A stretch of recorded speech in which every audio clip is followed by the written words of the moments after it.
അങ്ങനെ നമ്മൾ തലേ ദിവസം പ്രഷർ ടെസ്റ്റ് അടിച്ച് ഇട്ടിട്ട് പോയതാണ്. അങ്ങനെ പിറ്റേ ദിവസം വന്ന് നമ്മൾ നോക്കാൻ വേണ്ടി വന്നതാണ്, എവിടെയെങ്കിലും ലീക്കോ കാര്യങ്ങളോ ഉണ്ടോ എന്ന് നോക്കാൻ വേണ്ടി വന്നതാണ്.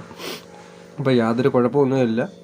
നമ്മൾ അടിച്ച 10 ബാറിൽ തന്നെ ഇപ്പോഴും നിൽപ്പുണ്ട്. അപ്പോൾ ഇവിടെ വരുന്നത് വാട്ടർ ഹീറ്റർ വരുന്ന ഒരു അറ്റാച്ച്ഡ് ബാത്റൂമാണ് വരുന്നത്. അപ്പോൾ വാട്ടർ ഹീറ്റർ വരുന്നുണ്ട്. അതേപോലെ 2 മിക്സ് ടാപ്പിന് വരെ 2 സിംഗിൾ ടാപ്പുകളാണ് ഇവിടെ കൊടുക്കാൻ ഉദ്ദേശിക്കുന്നത്. മിക്സ് ടാപ്പല്ല, 2 സിംഗിൾ ടാപ്പാണ് വരുന്നത്. ഹീറ്ററിനും സെപ്പറേറ്റായിട്ട്. അതുപോലെ അതിൻ്റെ പൈപ്പും കാര്യങ്ങളെല്ലാം ചെയ്ത് നമ്മൾ തൊട്ടിപ്പുറത്തൊരു സിംഗിൾ പീസ് ക്ലോസറ്റുമാണ് ഈ പ്രദേശത്ത് വരുന്നത്.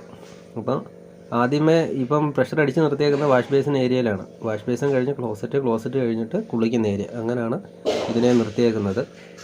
അപ്പോൾ നമ്മൾ തലേ ദിവസം അടിച്ചിട്ടിട്ട് പോയതാണ്. അവിടെ 10 ബാറിൻ്റെ അത് തന്നെ നമ്മൾ അടിച്ചിട്ടിട്ട് പോയതാണ്. ഇതുവരെ യാതൊരു കുഴപ്പവും കാര്യങ്ങളും വന്നിട്ടില്ല. കാരണം ഇങ്ങനെ പ്രഷർ ടെസ്റ്റ് ചെയ്യുന്നത് ഉചിതമായിരിക്കും. കാരണം ഇപ്പോൾ വരുന്ന പല ഫിറ്റിങ്സുകളും പൊട്ടലും ചീറ്റലൊക്കെ ഹോളൊക്കെ ഉള്ളതാണ്. അതറിയാതെ നമ്മൾ സെറ്റ് ചെയ്ത് കഴിഞ്ഞാൽ പിന്നീട് അത് ലീക്കേജിന് കാരണമാകും.